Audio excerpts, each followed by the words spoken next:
Operation Pacific Angel এই যৌথ মহড়া সম্পন্ন হচ্ছে 18 তারিখে, যেটি শেষ হয়েছে। 3টি C-130J সুপার হারকিউলিস বিমানে করে তারা চট্টগ্রামে এসেছেন। এই খবরটা, এরকম খবর আমরা পাচ্ছি।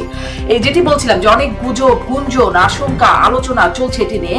আপনার কাছ থেকে আসলে, যেহেতু আপনি নিরাপত্তা বিশ্লেষক, বিশেষ করে এই খবরগুলোর প্রতি আপনার দৃষ্টি রাখেন আপনি, এবং আপনি চট্টগ্রামে আছেনও বটে, মাথার বাড়ি সেই বন্দরটার প্রতিও আমেরিকানদের এখানে যেটা, যেহেতু এটা জাপানিজরা হচ্ছে, হয়তো আমাদের অনেক আলোচকরা এগুলো আলোচনায় আনতে চাচ্ছেন না, পাচ্ছেন, সেটা মাতার বাড়িকে ঘিরে কিন্তু আমেরিকানদের যথেষ্ট আনাগোনা আছে।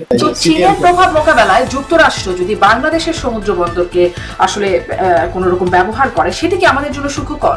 মার্কিন যুক্তরাষ্ট্র সিঙ্গাপুরের একেবারে ধরতে গেলে তাদের নিজের বন্দরে, পেনাং বন্দরে তাদের অবস্থান আছে। আপনার জাপানের, ভারতীয় বিভিন্ন মাধ্যমে, সংবাদ মাধ্যমে যেরকম বাংলাদেশকে নিয়ে, এক্সারসাইজকে নিয়ে, বাংলাদেশের সার্বভৌম নিয়ে, বাংলাদেশকে নিয়ে যে তুচ্ছ তাচ্ছিল্যের কথাবার্তা বলছেন, মনে হচ্ছে বাংলাদেশ পুরোপুরি এখন বাংলাদেশ আর নাই, এটা এখানে মার্কিন যুক্তরাষ্ট্র পুরো দখল করতে হচ্ছে। ইমিগ্রেশন ছাড়াই বা পাসপোর্ট পরীক্ষা নিরীক্ষা ছাড়াই মার্কিন সেনা এবং বিমান বাহিনীর সদস্যরা বাংলাদেশে প্রবেশ করেছে, এবং গেল 31শে আগস্ট হোটেল ওয়েস্টিনে একজন মার্কিন স্পেশাল ফোর্সের সিনিয়র কর্মকর্তা, এয়ারবর্ন কমান্ডার ইন্সপেক্টর জেনারেল টেরেস আরগল সম্ভবত তার নাম, হ্যাঁ, তার মৃত্যু হয়েছে।